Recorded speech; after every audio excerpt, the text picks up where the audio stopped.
अपवित्रं पवित्रो वा सर्वावस्थान्गतोऽपि वा यस्मरेत् पुण्डरीकाक्षं सबाह्याभ्यन्तरश्रुतिः आवाहनं नारायणं पद्मभवं वसिष्ठं शक्तिं च तत्पुत्रपराशरं च व्यासं शुकं गौडपदं महान्तं गोविन्दयोगीन्द्रमथास्य शिष्यम्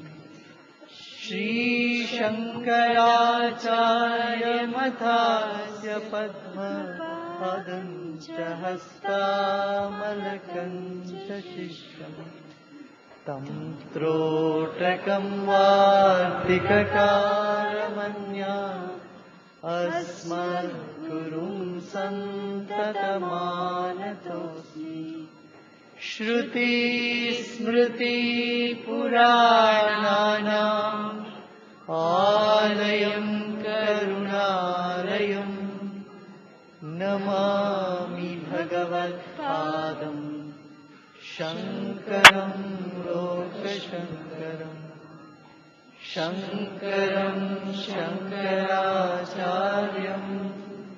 केशवं बादरायणं सूत्रभाष्यकृतौ वन्दे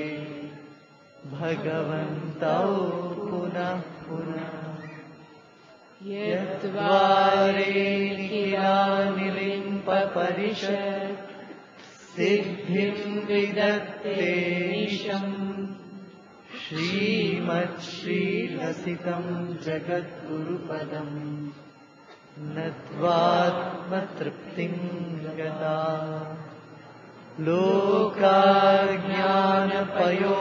लोकाज्ञानपयोदपाटनधुरं श्रीशङ्करं शर्मदं ब्रह्मानन्दसरस्वतीं गुरुवरं ध्यायामि ज्योतिर्मयम् आवाहनं समर्पयामि श्रीगुरुचरणकमलेभ्यो आसनं समर्पयामि श्रीगुरुचरणकमलेभ्यो स्नानं समर्पयामि श्रीगुरुचरणकमलेभ्यो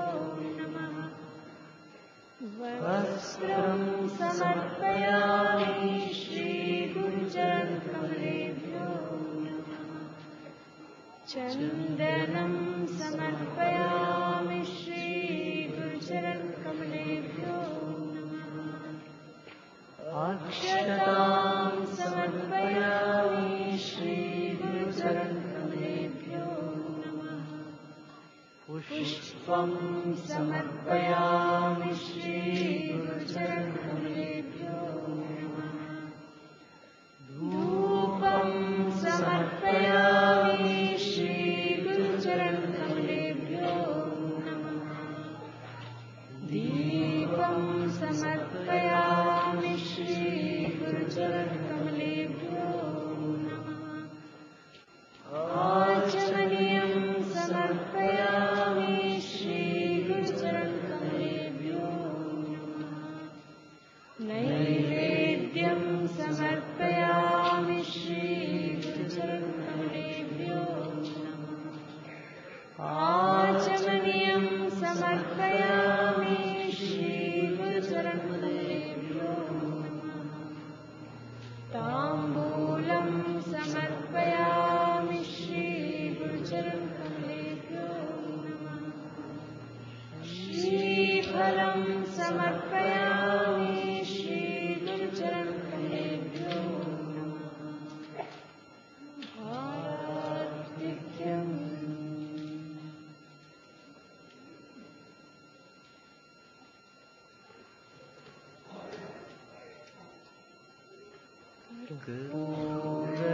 गौरं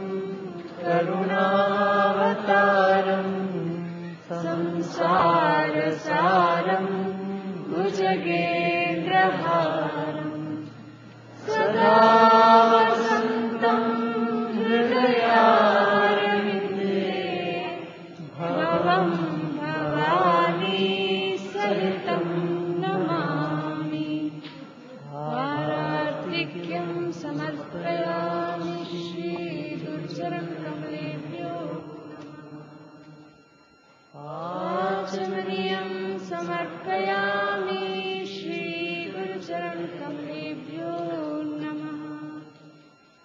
पुष्पाञ्जलिम् गुरुर्ब्रह्मा गुरुर्विष्णु गुरुर्देवो महेश्वरः गुरुः साक्षात् परं ब्रह्म तस्मै श्री गुरवे नमः। अखण्डमण्डलाकारं व्याप्तं येन चराचरं तत्पदं दर्शितं येन तस्मै श्री गुरवे नमः। श्री ब्रह्मानन्दं परमसुखदं केवलं ज्ञानमूर्तिं विश्वातीतं गगनसदृशं तत्त्वमस्यादिलक्ष्यम् एकं नित्यं सर्वधी साक्षिभूतं भावातीतं त्रिगुणसहितं सद्गुरुं तं नमामि। अज्ञानतिमिरान्धस्य ज्ञानाञ्जनशलाकया चक्षुरुन्मीलितं येन तस्मै श्रीगुरवे नमः। पुष्पाञ्जलिं समर्पयामि